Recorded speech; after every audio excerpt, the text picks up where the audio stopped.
Good morning, everyone, and welcome to today's webinar, Employer-Supported Education Programs. This is part 5 in our How to Pay for College webinar series. I'm your host today, Kathy McDonald, Assistant Director for Network Partnerships with the Florida College Access Network. FCAN would like to thank UF Online for their generous support of this webinar. I'm thrilled to welcome on our call today Lori Lewis, who's the Director of Education Programs with the Walt Disney Company. Also, a big welcome to guest presenter Angel Iverson, who's Director for Career Foundations at the University of Florida's Career Connections Center. Now, a few housekeeping items before we get started here. First, we welcome your questions. You can submit those in the box on your dashboard, which you should see, well, depending on where you are in your computer, it's probably either at the bottom or it might be on the right. But this is all about us learning together. So please let us know what's on your mind. Second, please share what you're learning on your favorite social media platform. We love to learn what's resonating with you. Finally, this webinar is being recorded and all materials will be available within 1 week of the recording. Now, I know we have some new folks to the webinar today, so very briefly, a little bit about FCAN. Our mission is to lead the collaborative movement to ensure every Floridian achieves an education beyond high school and a rewarding career. Our vision is to build a Florida working together where education is the pathway to economic mobility for all. We accomplish our work in 3 primary ways. First is through our local college access networks, which are cross-sector coalitions of leaders that collaborate to remove barriers and provide more support for student success. Second, we also publish research and data on evidence-based practices and policy opportunities to strengthen Florida's talent pool. And third, we coordinate 4 College Ready Florida initiatives that provide schools and community organizations free resources to help students continue their education after high school. FCAN's work is guided by our 7 conditions for success, which you can learn more about on our website. Today's webinar provides great examples of many of these conditions, particularly opportunity for everyone, affordability, and lifelong learning. To get us started today, I'm so excited to welcome Evie Cummings, who is the Assistant Provost and Director for UF Online, who can begin to help us understand that employer benefits are more than just a nice to have. It's a critical piece of how we can ensure we'll build a talent-strong Florida. So with that, Evie, I am giving you controls here. All right. Be very afraid. Yeah. You got controls, my ma'am. Okay, so good morning, everyone. So I'm delighted to be with you. I just want to, kick things off and share some things from my perspective, but by no means do I want to talk a lot so we can hear from the experts we have today. And now let's see if I can actually advance the slides. I might need to rely on you after all, Kathy. So I want to first start by just sharing that the reason we're talking about this today is the fact that the college student of today is not the college student of yesteryear. When many of us went to college, 90% of our cohort went to the same university for 4 years.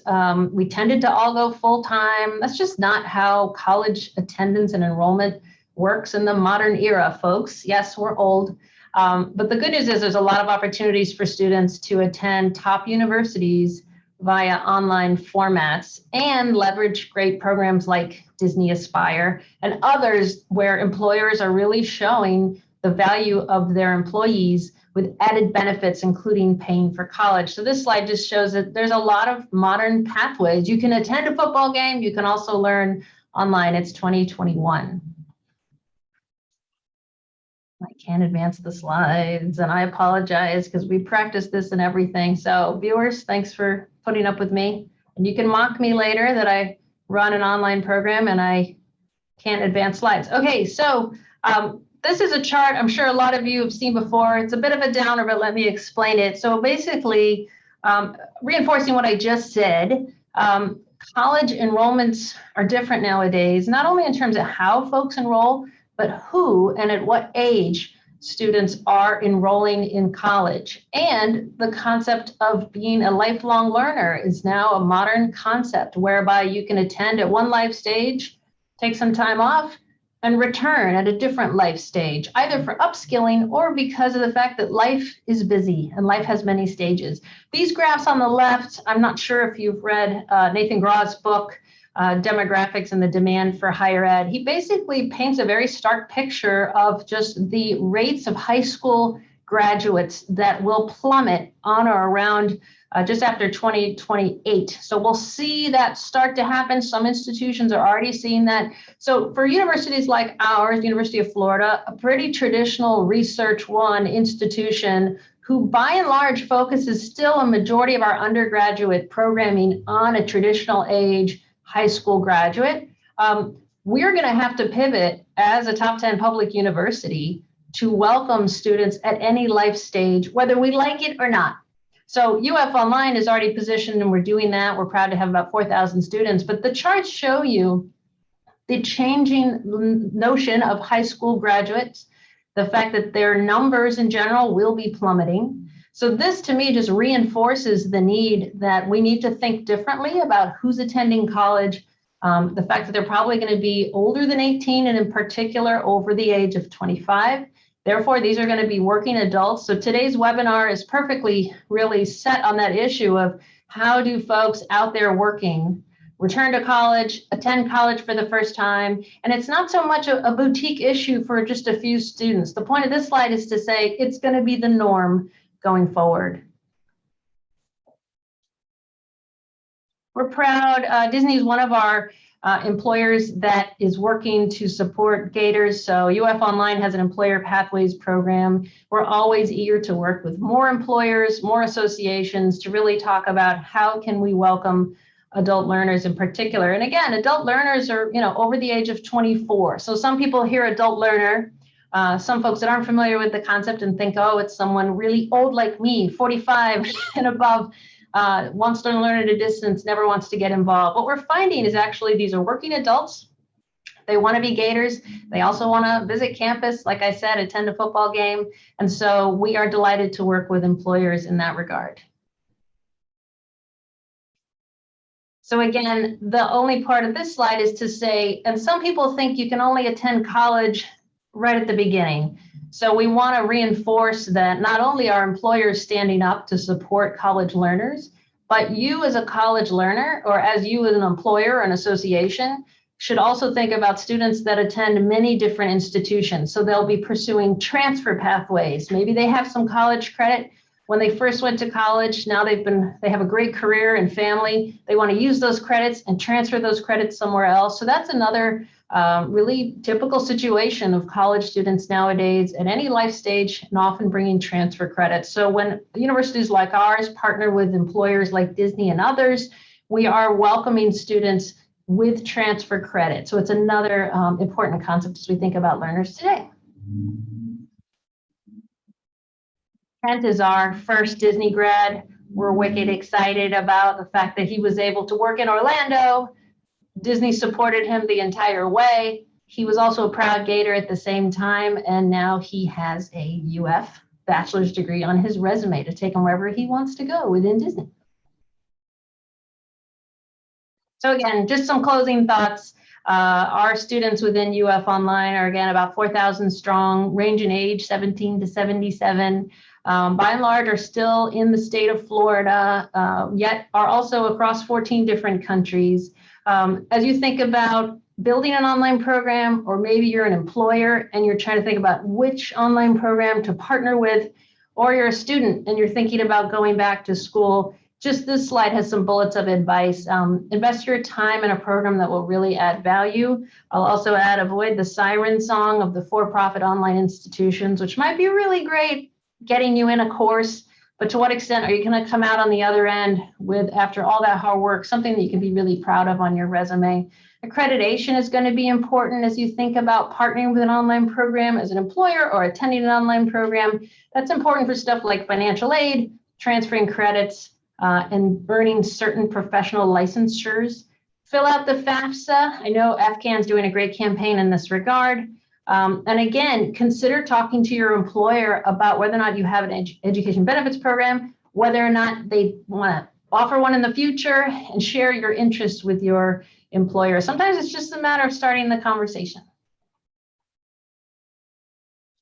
So enjoy today's webinar. Thanks so much, FCAN. Thanks for allowing me an opportunity to kick things off. And I turn it over to Kathy. Thanks, Evie. All right, so we are super excited to continue our conversation around how folks pay for college, because it continues to be one of the big questions that folks have. So for those of you who have or have not participated in our earlier webinars in this series, one of the things that we've talked about is there's three main ways to pay for college. The first is through family funds. So that's things like savings and earnings from work. The second is through financial aid at the federal, state, and college level, and that's where FAFSA becomes so critical to access those funds. And the third way is through gap funding, which can be scholarships outside of your school of choice, but it can also be things like employer education assistance programs, which is going to be the focus of today's webinar. To get us started understanding a little bit more about the landscape, employers make a sizable investment in their employees' education. According to Georgetown University in 2015, employers spent $177 billion on formal education, with $28.3 billion of that going for tuition reimbursement programs alone. And employer education benefits have evolved over time to best meet the needs of their talent development strategies. So while tuition assistance gets the most attention and spending employer education supports, there have been some newer offerings in education benefits that include things like scholarships for members of an employee's family, assistance with student loan repayment. That doubled between 2018 and 2019. Now, while it's still a much smaller number than tuition assistance, we're seeing more and more of that growing, and employers offering that to meet the needs of their employees. We're also seeing growth in employers contributing to or matching a savings in a 529 plan.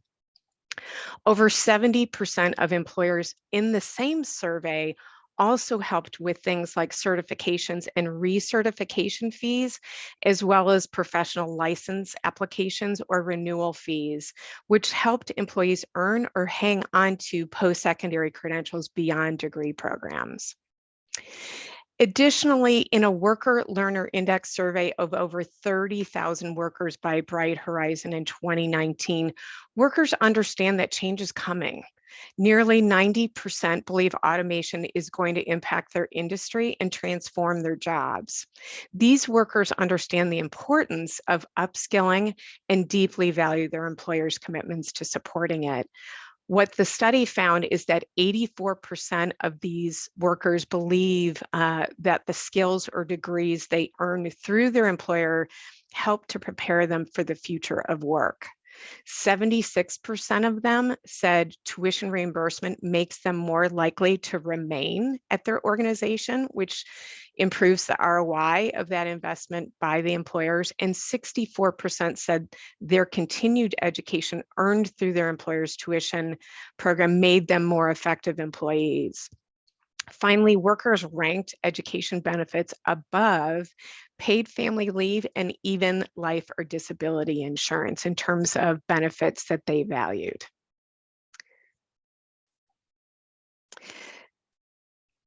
For employers, the education investments are critical to growing their talent. 49% of workers in the same study said that they would not have pursued their education beyond high school if their employer did not offer tuition assistance. And it has a positive impact on the community. 70% of parents said that their family benefited as a result of the skills and degrees they acquired using their employer tuition reimbursement programs. So with that, I am thrilled to welcome Angel Iverson, who's going to help us understand a little bit more on how employers are using these education benefits as a strategic priority in their talent development strategies. And Angel, I have given you remote control, but if you have any trouble at all, no worries. I will take back control and advance the slides for you. Welcome. Thank you, Kathy, so much. Good morning, everyone. I'm glad to be speaking with FCAN as well. And like Kathy mentioned, in considering the description for this session, I'll be speaking more so about that component of how employers utilize education benefits as a key talent development strategy piece. So to elaborate on my work and background that informs my perspective today, I'm one of the 3 directors of our University Central Career Center that supports all students, faculty and staff and industries, no matter the major, the location, the types of services that the employer provides. And as the #2 career center in the country, I lead the team responsible for providing recruitment coaching consultations for hundreds of employers annually that ultimately results in about 10,000 employment connections that we directly facilitate between the employers and the students. And these conversations that we have with these employers means that I'm directly exposed to a lot of current information directly from industry, and that includes benefits, right? And talking about branding.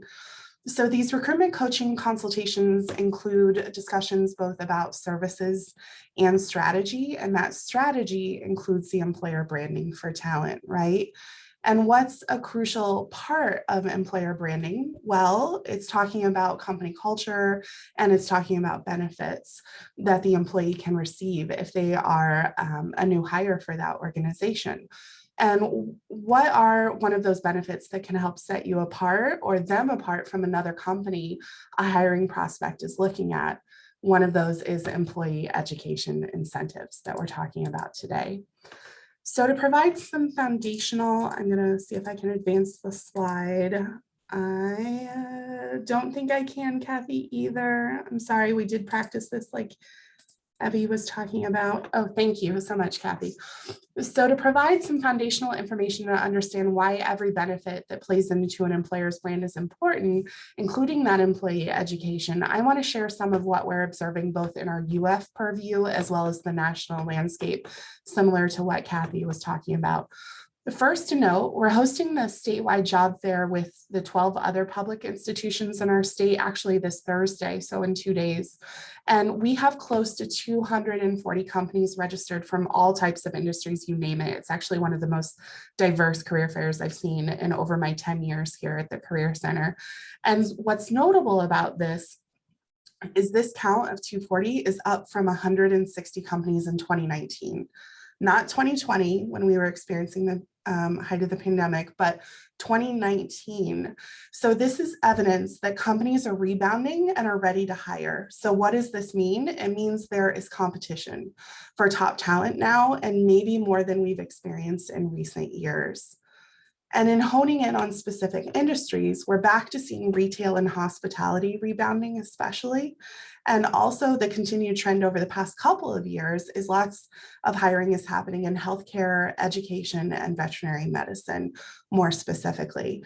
So if you're engaged in these industries or working with students pursuing these industries, it's more of a buyer's market, so to speak, that the students have options. So that's where you need to figure out what can help set your organization apart.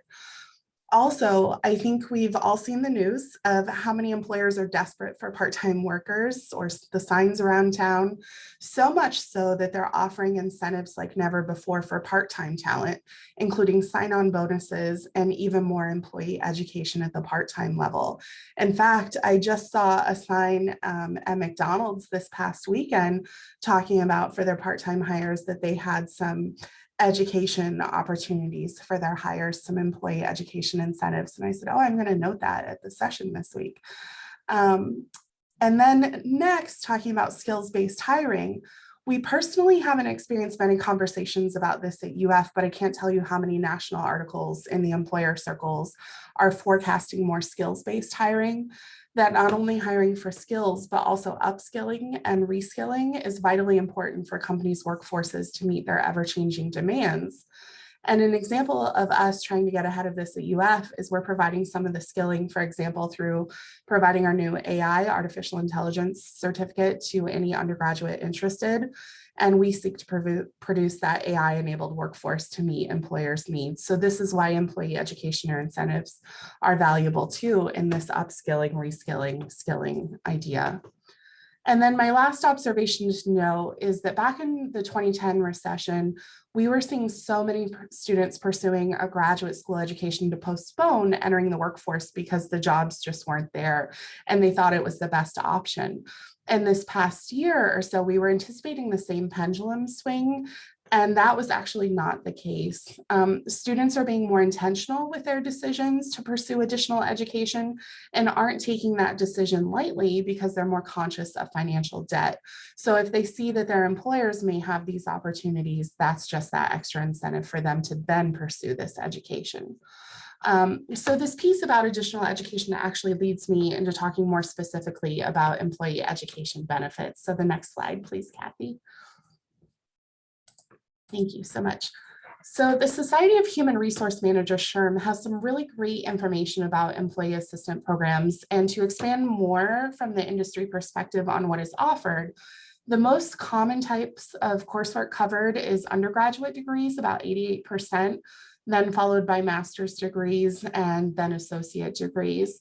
And I'm going to read this highlighted portion of the slide from this article. A survey of US employers conducted earlier this year by the nonprofit International Foundation of Employee Benefit Plans, so you may want to check into that too, among its members and those of its sister organization. The results reveal that 83% of the polled organization offered some sort of educational assistance or tuition reimbursement benefits to their employees. Their top reasons they gave for offering educational benefits were to retain current employees, maintain or increase employee satisfaction, keep them up to level with the skills like we were talking about, attracting the future talent, maintaining innovation, increasing productivity, and then almost 75% of those organizations said that their offerings are successful.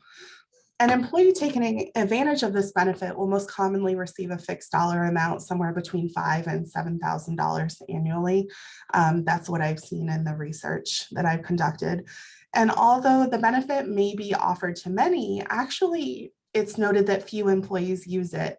And in the research, it's actually noted that less than 5% of employees may take advantage of educational offerings. And why is this the case? It is because employees don't fully understand the benefits of pursuing this education. And that is because companies may not clearly paint the picture of how the additional skills or education will help them progress, whether it's at their organization or elsewhere. They don't provide real examples, and the companies may not model the way. So if you're an employer or company on this call, are you clearly thinking about the why of this benefit and not just the what in the communications that you're giving to your employees? So they may realize it's a benefit, but they may not understand exactly how they can use the education that they're receiving to advance within your company or to advance elsewhere, or the actual skills that they'll gain from the types of curriculum or certificates that you're willing to fund. But despite the low utilization of the benefit, the future of educational assistance programs actually looks very strong, and only 2% of organizations surveyed plan to decrease their emphasis on educational benefits over the next 5 years, while 29% of respondents are expecting to increase their emphasis on employee education incentives. So the next slide, please. So how do these offerings match up with Gen Z's motivation 5 years out of college? The generation that's already among our workforce and coming in very strong. I think you can infer that advanced education, whether it's certifications to upskill or advanced degrees, can support most of these interests on this slide. 9% specifically note wanting to go back to school, but more indirectly, 24% want to advance up the corporate ladder, and 20% want to become an entrepreneur in some way. So our companies painting that clear picture that I talked about how their employee education benefits can support these longer term goals. And one thing we educate employers on through our Employer University program is how they can effectively cultivate their employer value proposition, essentially what sets them or you apart from your competition in recruiting new talent. And one of the components is how they're conveying that they provide talent with opportunities for autonomy, mastery, and purpose. That's very important to entry-level talent right now. And this slide really represents that concept, but then so does the benefit of employee education incentives that we've been talking about. It really helps cultivate that mastery, autonomy, and purpose. And then the next slide. So in evaluating benefits packages, and if your company is competitive, considering that it's a buyer's market, like I mentioned, in quite a few industries, you have to evaluate your offerings holistically. And I wanted to point out that the National Bureau of Labor Statistics has quite a bit of information to help you evaluate by industry, by city, et cetera, what average rates are for benefits to see if you compare. And if not, you need to think about enhancing your offerings, such as through the employee education benefits, right? And this is just some examples of their information provided here in the charts. And the one on the left is for the South Atlantic region, and the chart on the right is for the city of Orlando. So you can see the different types of information that are available to you to see if you're competitive or not with what you offer. And then the next slide is lastly, before I pass the mic over, is I wanted to provide some resources for you to consider to learn where you stand in your benefits offerings and your brand as an employer, or how you can help your students understand the companies more that they're interested in working for. So these are just 3 sources of who is modeling the way and has rankings for who is doing branding well or employee incentives. And the first is the list of the Global Employer Brand Management Awards, and they have a variety of categories that you can see companies that are doing this well. The second is Universum, and they have a list of top companies based on employer brand. And then the third that many of us have heard of is Glassdoor, of rankings by actual employees. So they say that you have to know your competition, right? So to summarize, how employers utilize the education benefits is a key talent development strategies. Is first by having the benefit and making sure the benefit is competitive. 2 is branding this incentive during their recruitment strategy. And 3 is making sure they clearly explain to their current employees how their employee education is a benefit for them and the why behind it. It's increasingly an offering by many companies, so make sure your choice of education incentives, kind of like Evie was talking about, that you're selecting helps set you apart from the rest of what other companies are offering. And then my next slide is just some sources that you can reference in your follow-up when you receive this PowerPoint. So thank you so much again for having me. Thank you, Angel. That was fabulous. And now I am super excited to give an employer example. We're thrilled to welcome Lori Lewis from the Walt Disney Company on to share a little bit about the pretty broad array of education benefits that the company offers. And Lori, if you don't mind, given the challenge with remote control, how about if I just keep control of the slides? You just tell me when you want me to advance them for you. Sounds good. Takes all the pressure off of me. Thanks. Yes. Thank you for having me. I'm happy to share this information with you. And as Kathy mentioned, I'm going to share about our education programs for the Walt Disney Company, focusing on our US based. And we actually have 2 different programs. We have Disney Aspire, which is for our hourly employees and cast members. And then we do have a more standard tuition reimbursement program as well. But I'm going to focus today on Disney Aspire. That's our newer program. And if just looking at this statement, you know, if you think about the people who come to Disney for all the different reasons that they come, many of them are looking for their kind of their dream job or their dream career, and education is a pathway to that. But if you can imagine, there are tens of thousands of different stories of why people come to the company. And Kathy, if you want to just go through the next 2 pretty quickly. So we do have a program for that, for people who join Disney and are really excited about putting their career dreams within reach through education. So in 2018, we launched Disney Aspire for our hourly population, full-time and part-time. And so this is just a quick overview of it. It's a debt-free education investment program. And so, you know, Angel had mentioned a bit about part-time and how more companies are starting to do that. And that is, you know, a key part of our population as well. So we have full-time and part-time. And we really have a broad program because as I mentioned, tens of thousands of different stories why someone joins the company.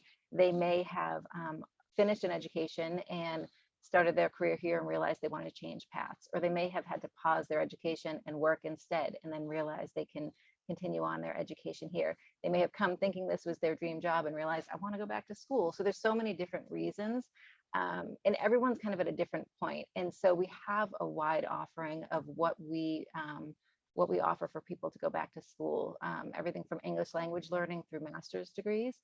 You can see the listing here. And people are creating their own pathways. So some people come in and they want to finish high school, and then they want to get an associate's degree and a bachelor's degree, and that's their goal. And they've kind of worked to do that pathway for themselves, which is super exciting. I know when we launched, I couldn't wait for the first graduate. I thought that would be the most exciting thing. And really, each person's journey has become the most exciting thing. Pre-COVID, we would hold kind of some large expos to make sure that we could get the word out about Disney Aspire and make sure that people could find a program for themselves. And we'd talk to people. And I think I was so inspired by people coming in and saying, I want to finish high school. And we'd walk over to the person that's talking about high school and how to finish it. And they would create their pathway to whatever it is that they wanted to accomplish. So if you see, though, in that header line that we have there, where we really want to remove the barriers to continued education, that was a big focus and development of the program. It's not just as simple as, here's the money to go to school and great, I can go back to school. There are so many other things that can stop people. So we wanted people to feel comfortable and ready to go back to school. Luckily, a lot of us that were involved with developing the program started in hourly roles at Disney. I started as a merchandise hostess many, many years ago. And so we would think back, what were the things that would have stopped us? And for me, I know it was that a tuition reimbursement kind of standard program usually dictates that you stay with the company for a certain amount of time. And so staying with the company for a year, didn't know I'd be here, 20 plus years later, at that time was really kind of daunting. And so that was one thing that we said, we're not going to do that. You don't have to stay with the company for any length of time to participate in this program. Another is that, many formal programs, you have to be related to your role, your current job. That may not work for a lot of these individuals. And so if people are coming in for one job and they are looking for something different, how do we make sure that they can get the education that they want and that will help them get where they want to be? And so it doesn't need to be related to your role. So people can kind of come in and they look at all of the offerings and they can choose what's best for them, which is really, I think, one of the biggest benefits of the program. I'm going to jump to the next slide. And so as I've been mentioning, this is really all about the individual. We really want to pick programs that someone can be successful in, that align to the future of work. And know that Kathy touched on the future of work. So we want to make sure that if someone's going to get a degree, it's in a field that is indicated as a future of work career outside of Disney or at Disney. And that was a big thing as well. Along with the standard, you have to stay with the company for a certain amount of time. They used to come with well, if my company's going to pay for me to get educated, I likely need to be planning a career here. And so that was another thing that we need to kind of change the thought process for, is you can pursue your career wherever it is. Now we've learned that many people want to stay at Disney, which is great. We're excited that they want to do that. And we are focused on how do we help people once, now that we've been launched for 3 years, how do we help people get into that next career path for themselves if they do want to stay at Disney, also recognizing that some may not want to. So it's really up to them. They can choose the program that best aligns to them. So if you want to jump to the next slide for how it works, really just apply for an eligible role at the company. And there are a lot of them. We have a lot of full-time and part-time hourly roles. And then after 90 days, so after you kind of get ingrained in your role, you get all of that training, then you become eligible for Disney Aspire. They are welcome to explore the program before then, kind of start planning and know kind of what direction they want to head in. And then once they become eligible, jump to the next slide, then you really just kind of take part in the program. So we pay for the tuition, cost, as I mentioned, that's not the only barrier, but that is a primary one. And so we wanted to make sure that we could pay upfront instead of a standard reimbursement model. So for tuition, we pay upfront. We do reimburse for books and fees. And I think another big part of this is the coaching that you get. And so we work with Guild Education to manage our program. And as a part of that, any prospective participant or current participant can work with a coach all the way through their process. So if someone is just starting and they really don't know what they want to do, they have a coach to help them think through that. They can explore different programs. They can explore what it might be that they're interested in, what that pathway, especially if they want to start in one program and move to another. They can talk that through with a coach and really get that support. And some people, come to us and say, I did it wrong. I've got my degree, but I didn't major in what I wanted to major in. And so I want to start over, and they want that kind of guidance. And then they can create their pathway through that. Some know what they want. They may use a coach a little bit less. So it's really kind of self-selecting into the type of support that you want. And again, with all of this, we really wanted to remove the barriers and provide support. I mentioned that so many of us kind of started in hourly roles and thought about ourselves. We also talked to the eligible participants to find out what would be a barrier for them and how can we remove that. So it's been a constant focus for us. And as we continue to evolve into what are the barriers for career growth and development, and how do we help people with that? How do we help people make sure that they've know how to write effective resume, that they know how to look for jobs in their field. So we're continuing to evolve. I'm going to jump to the next slide. And so this isn't as broad as pick whatever school you want to go to and get reimbursed for it, because we are able to remove the barriers and pay up front. It's a partnership, and so we have a network of schools, but it is a wide network. As Evie mentioned, UF Online is a part of that. And so people really can look at this and choose what works for them, knowing that we've done the work to identify future work, and that these are successful programs, they have positive student outcomes. Knowing that we're taking care of the funding for them, they've got a coach. Now it becomes what feels right for me. And so they can explore the different programs. They can explore the schools. Sometimes someone just kind of clicks with a school and they're going to pick a program at that school. Sometimes someone comes in and knows exactly what they want to do. So they find all of the programs and then to decide based on the program that they want. Some people come in expecting one thing and end up someplace totally different. But they have this option to explore such a wide range, which I think is really great. And I see a question popping up. Does every Disney employer provide Aspire? Yeah, so Vero Beach is included. So this is US based. So Disney stores, cast members as well. So US based, as long as they fit the full-time and part-time hourly employees, they get that covered. And so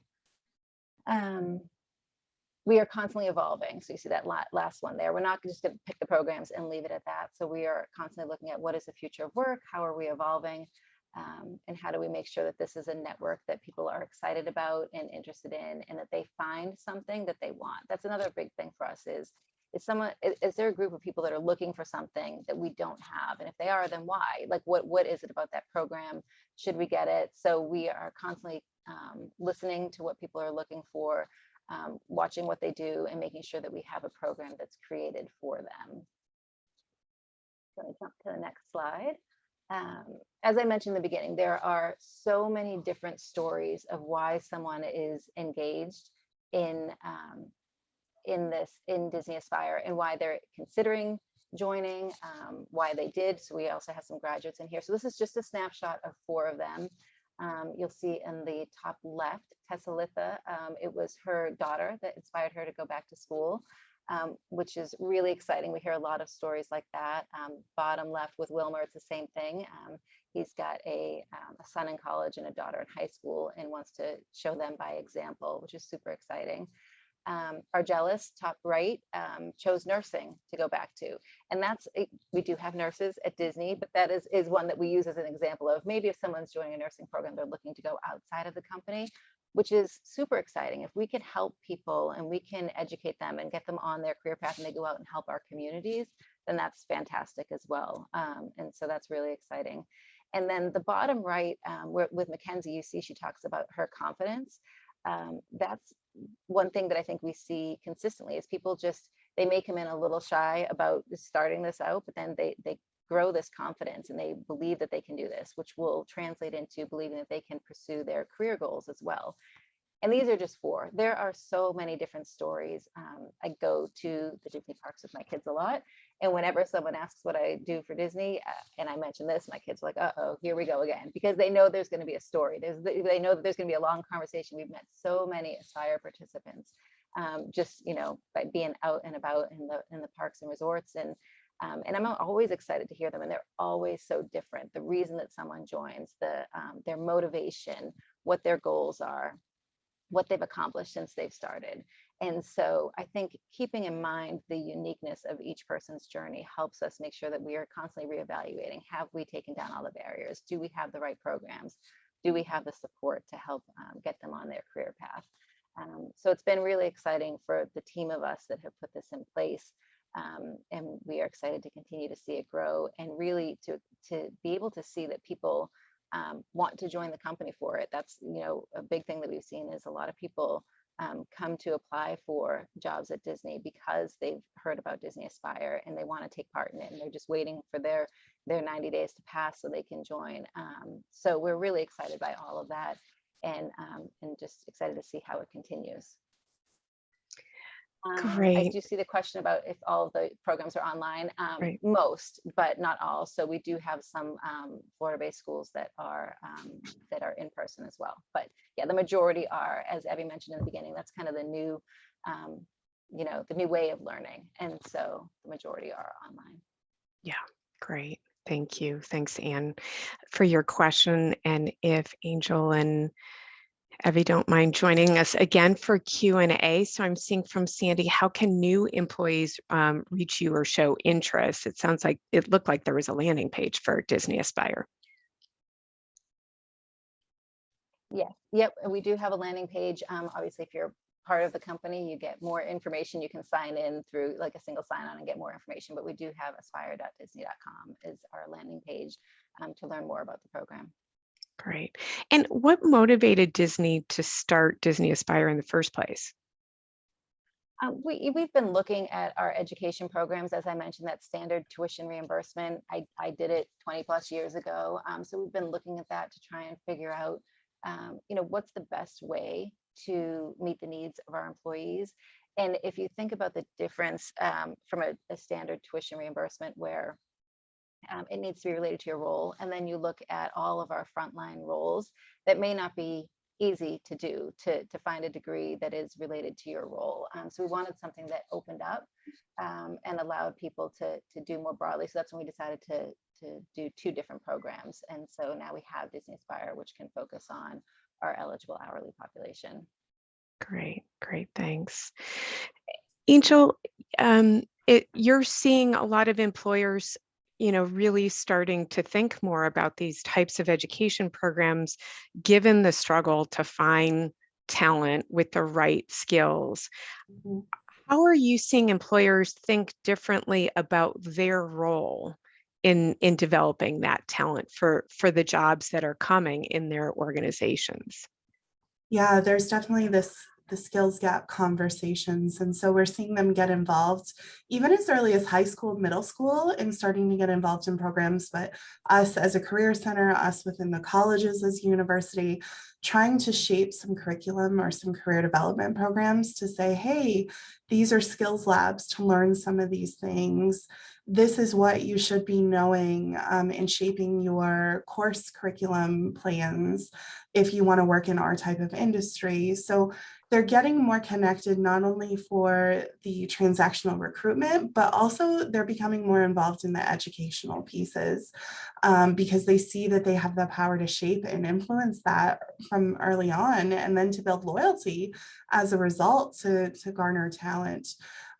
So we appreciate this as a career center because the students value industry being engaged so much. And I think that if you are putting an emphasis on employee education as an incentive, you're kind of practicing what you preach by showing we are actually providing this ourselves by coming in and giving back to students, that this isn't just that we give it as an offering to you to do it wherever, whatever institution, but we're providing it ourselves too. Great. And Hey, Lori, Kathy. Oh, Evie, sure. here, can I put on my video? People might think I made antisocial. Oh, sure. Yes. Are you The able to host do will that? not let you show your face. Oh, how That's unfriendly awkward. of me. Okay, let me work on that. In case people thought I walked away, I'm here. Yeah, Go ahead. let me see if I can work on that behind the scenes here. For Lori, how has education benefits strengthened your talent development strategy? I think it's been really helpful to see how many people want to stay with Disney. So I think there's a couple different components of it. As I mentioned, we know people come to the company and know about Aspire and want to join. So that's one component of it. And then when they're in the company, we are really trying to figure out the best way to help them identify the pathway for themselves. But we know that they're excited. We know that they're applying. We, just recently started up a graduate talent booklet where we've highlighted graduates that we are sharing with our recruiters and hiring leaders. So because we've got this great group of students or graduates now, essentially, that we've invested in as a company. We know they're passionate about the company. We know they've got an education now that is in a degree that's a future of work area.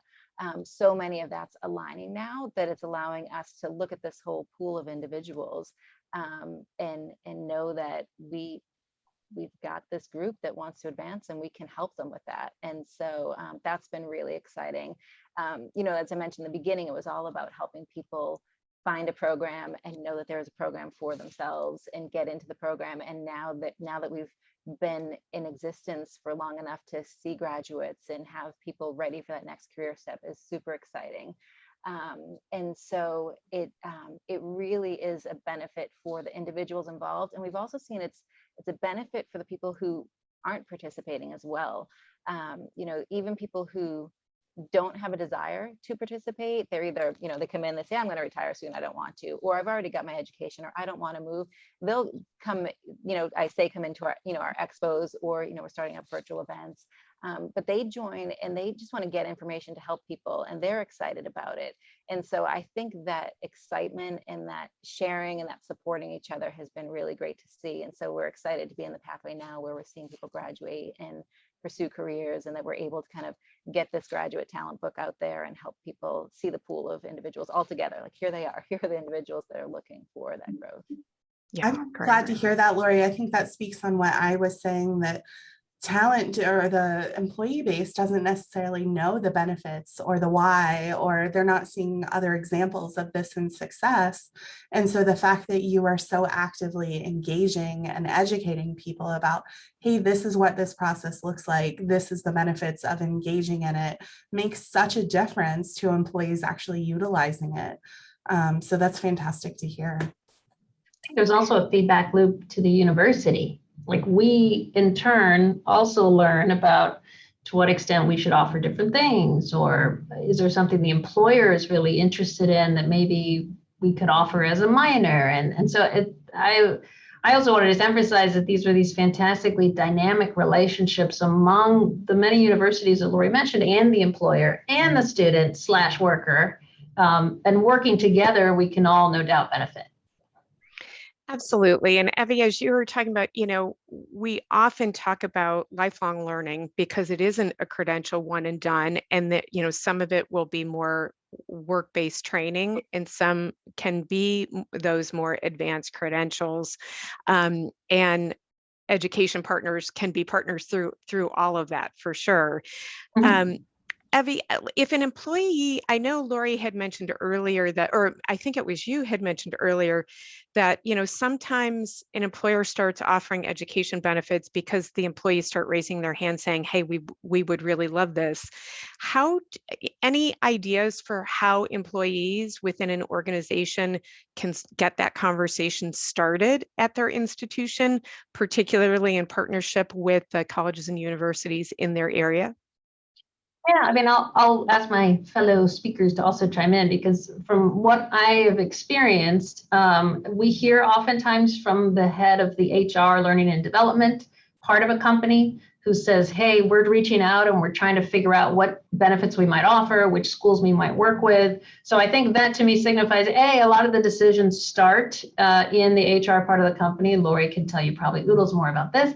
But also that sometimes you might be able to help suggest, as Lori also mentioned, specific programs, specific institutions, specific pathways that you're interested in. We've also heard from some employers that say, hey, we already offer education benefits, but we're getting feedback from our workforce that we kind of need to upgrade. Maybe years ago, it was great to offer program X, and now we're looking, our employees are getting more savvy about the benefit, and they also have feedback. So it sounds to me like your employer would be very willing to hear from you. And then the next step is universities like ours need to be way more welcoming and helpful for when that employer contacts us. So there are companies like, as Lori mentioned, Guild Education, that are helping bridge that really nicely between universities and employers.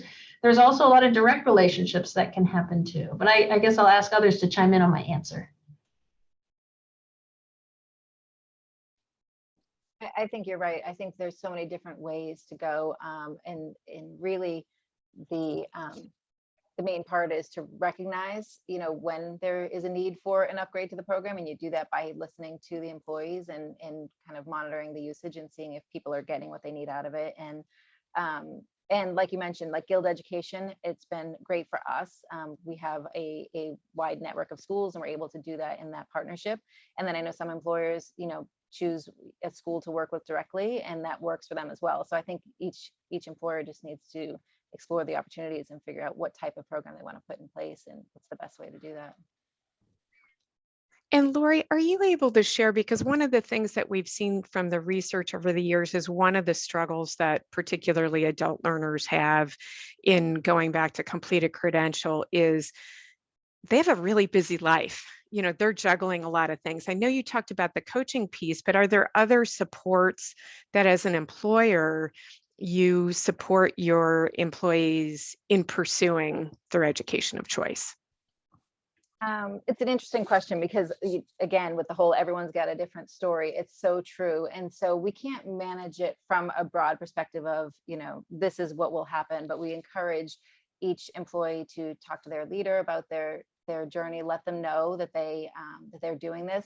Another barrier that we removed was you don't have to get approval from your leader. In many cases, you would need to do that. So you don't need to, but we do encourage the conversation so their leader is aware of what they're doing. I think one of the best ways for people when they're thinking about, let's say they want to start a degree program, but they've been out of school for so long. I think that's what we hear is there's a hesitancy, and that's where Guild coaches will work with the individual to identify the best pathway. One of the things they can do is start with College Start, which is a way to kind of, dip your toe in the water and get back to school without saying, this is the degree and the school that I want. And it's a way to get your gen ed requirements done and start more slowly until you know enough about, yes, I can do this. I have the confidence now, and then I'm going to pick my degree program and move forward. So I think it's a dual, like talk to your leader in your area, the support, as I mentioned, that kind of everyone is so supportive of the program. We have leaders that come and talk to us and just to be more educated on it. So we encourage that open dialogue so they can share kind of what's going on in their life and what they are pursuing.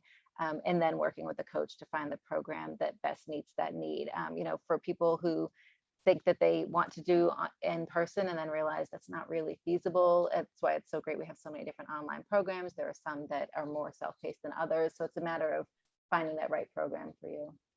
Yeah, and I was going to say the offerings don't just necessarily have to be full degree programs. They could be certifications, other types of credentials that still qualify as this employee education incentives, and that may not feel as intimidating to some employees as well, or maybe more immediately usable for that scenario with that employee, that company. I wonder if I could also add that, one of the other services, not on the employer side, but on the university side, each and every one of our students has a dedicated academic advisor, because that complements, I think, the employer support on the other side and Guild Education's work as well in the instance of Disney, because sometimes, you have a question about, I thought this was my major, but what about that? And the university has also got experts like Angel, but also within our colleges that are experts in these fields that can help students also each step of the way. I came in and I thought I wanted a business degree, but I took this elective and it was really cool about entomology. And now I'm thinking about switching, and how do I do that? And so the university is here to work in complementary ways with your benefits to think about what's possible. Yeah, and Lori, or I'm sorry, Evie, you had mentioned earlier that folks, again, have complicated lives and there's no straight path for many folks. You know, so that's where things like transfer credits and some of those other supports are helpful in terms of helping them complete a credential. So can you talk a little bit more about how, you know, UF Online as an example works with students? Yeah, and I'll do another shout out to Disney here. So when you saw the list of Lori's programs, they wisely brought in State College Valencia in their program, and a school like UF and other great schools like UCF, recognizing that transfer pathways are really the way of the world, right? So you might have workers, employees, excuse me, that really, you know, they might not be able to meet some admissions criteria right away. And as Angel was saying, you might want to dip their toe also in going back to school. And it might be better for them to start at a really downright welcoming and wonderful state college or community college. So that's just one way to think about your pathway and think about how to build your program, think about multiple opportunities. Here at the University of Florida, we love working with employers that have multiple schools, because your workforce might have a lot of different programs in mind and a lot of different pathways. And through transfer pathways and transfer credits, four-year universities can complement one another, similarly with state colleges or community colleges. So it can be a little daunting, but there are a lot of folks that really want to help workers and students figure out the right pathway for them. But the vast majority of students that apply to UF Online right now are transferring credit. They're lower division transfers, meaning they have less than 30 credits. They're upper division transfers. They might already have an associate's degree, and they're thinking about what to do with that degree. So yeah, we are delighted to welcome transfer students.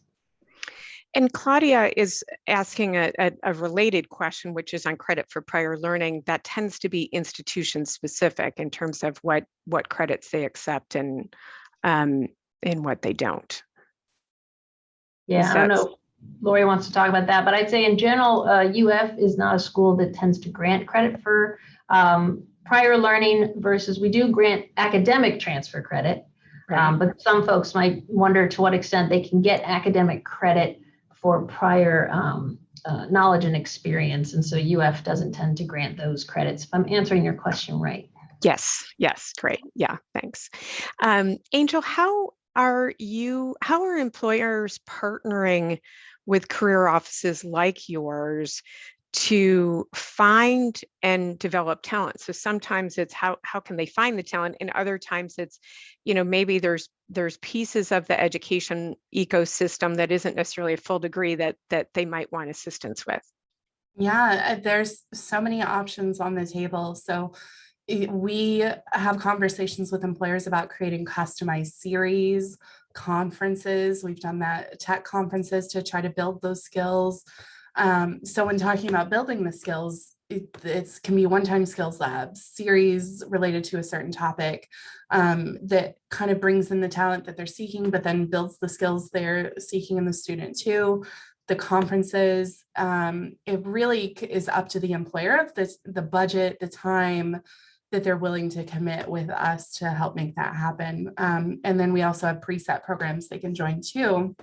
And any essentially career center that you may engage with should have these options for you.